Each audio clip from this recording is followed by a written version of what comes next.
A ACT, então, é uma terapia comportamental contextual. Ela começa a evidenciar a importância dos contextos para a compreensão do comportamento.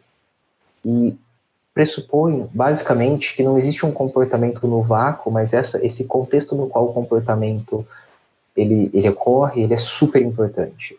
Então, a função e o significado, eles são contextualmente estabelecidos e, por isso, eles são muito mais importantes do que a ocorrência do evento em si. E acho que aqui nós temos alguns exemplos de como, se a gente mudar um pouquinho o contexto, muda toda a ideia e toda a situação que a gente tem daquela mesma coisa, daquele mesmo comportamento. Se a gente pegar uma fala, como, por exemplo, a gente ainda vai rir muito disso, em um contexto e em outro a gente tem uma questão totalmente diferente. Eu acho que isso é importante, é isso que a gente quer chamar a atenção quando nós falamos que a importância dos contextos é fundamental para a compreensão de um comportamento aqui. Além disso, a ACT pressupõe o sofrimento humano como natural. Muitas vezes as pessoas acabam querendo fugir do sofrimento a todo custo, elas acabam querendo buscar felicidade de qualquer maneira, e isso tem um pouquinho de problema, isso tem várias e várias coisas que a gente precisa olhar de uma maneira muito mais contextual e histórica do que, de fato, só um olhar simples para isso. Se a gente for pensar em eventos que ameaçam a integridade do ser humano, nós vamos encontrar aqui que durante esses eventos existe sim um sofrimento que nós vamos chamar de sofrimento puro. Então, frente a, por exemplo, uma cirurgia que acabou de ser feita, talvez aquele indivíduo ele esteja sofrendo com dor e ele precisa de uma atenção específica para isso. Acontece que em muitos momentos a gente sofre na ausência desses eventos. Isso é muito comum. Um exemplo simples seria aquela pessoa que não fez a cirurgia ainda, mas ela já quer saber de todas as coisas e como que pode ser feito para que ela não tenha dor no pós-cirúrgico. Se a pessoa pode, por exemplo, dopar ela de remédio para que ela consiga lidar com aquela dor que nem está presente ainda. E às vezes ela tem uma série de reações frente a tudo isso que acontece na ausência da própria cirurgia ou do próprio corte que evidenciaria a dor ou qualquer coisa relacionada ao evento mesmo que ameaça essa integridade. E às vezes as pessoas acabam fugindo de muitas coisas que poderiam levar a esse problema, essa ameaça específica, e elas acabam perdendo algumas coisas nesse caminho. Para a gente falar um pouquinho melhor disso, seria olhar muito para essa esquiva experiencial. Então, quando a gente fala de esquiva experiencial, nós estamos falando que muitas vezes as pessoas fogem de alguns aversivos que são privados, ou de alguns eventos específicos aversivos privados, e a gente pode chamar isso de sensação corporal, de pensamento, de memória, e as pessoas começam a tentar emitir comportamentos que são direcionados para alterar esses eventos, ou qualquer evento que elicie todos esses aversivos. Se a gente for pensar nisso aqui, é muito comum coisas como uma pessoa que tem dor frente a um evento específico. E vamos pensar aqui que essa pessoa tem dor quando ela vai caminhar.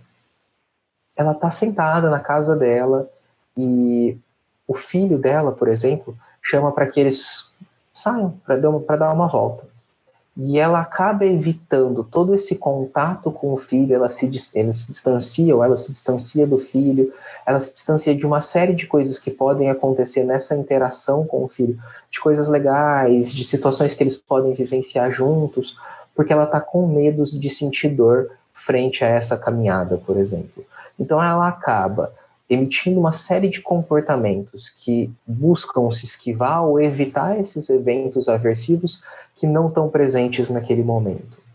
Então, o foco aqui na esquiva experiencial ele é muito importante, porque é aqui que a gente tem que estar atento e é aqui que a gente vai trabalhar muito. E muitas vezes eu adoro essa tirinha, porque eu acho que aqui fala muito sobre isso. Ela fala que às vezes a gente está tão preocupado com o que vai acontecer lá na frente que a gente acaba não aproveitando onde nós estamos, quais são as possibilidades e os potenciais que a gente tem agora. E é muito legal porque eu acho que é no aqui e agora que a gente consegue mudar as coisas. E quando nós pensamos em tudo isso, o que a gente busca dentro da ACT é realmente uma vida valorosa. E quando a gente fala de vida valorosa, nós temos que identificar alguns valores importantes para a pessoa. E para isso, então, a gente tem que definir valor. Então, um valor seria uma consequência desejada para a vida. Ela geralmente é construída de forma verbal e social, e são regras específicas que funcionam como operações motivadoras verbais e que elas aumentam ou diminuem a efetividade de alguns estímulos reforçadores ou punidores. Falar em valor, então, é falar sobre como que aquela pessoa se mantém fazendo algo. Vamos pensar nessa mesma situação daquela pessoa que o filho chamou para dar uma volta e a pessoa ficou com medo porque teria dor. O que importa na vida dela? Quais são coisas que ela julga que são coisas que valem a pena, que são importantes e que fariam diferença na vida? E alguns valores, eles são muito importantes porque eles não têm um fim. Eles simplesmente indicam um norte para onde a gente deve ir. E esses valores especificam ações que deveriam ser coerentes a eles. Então vamos supor que aquela pessoa diga que o importante é ser um bom pai ou uma boa mãe. Isso vai dar para a gente uma noção do que ela deveria fazer.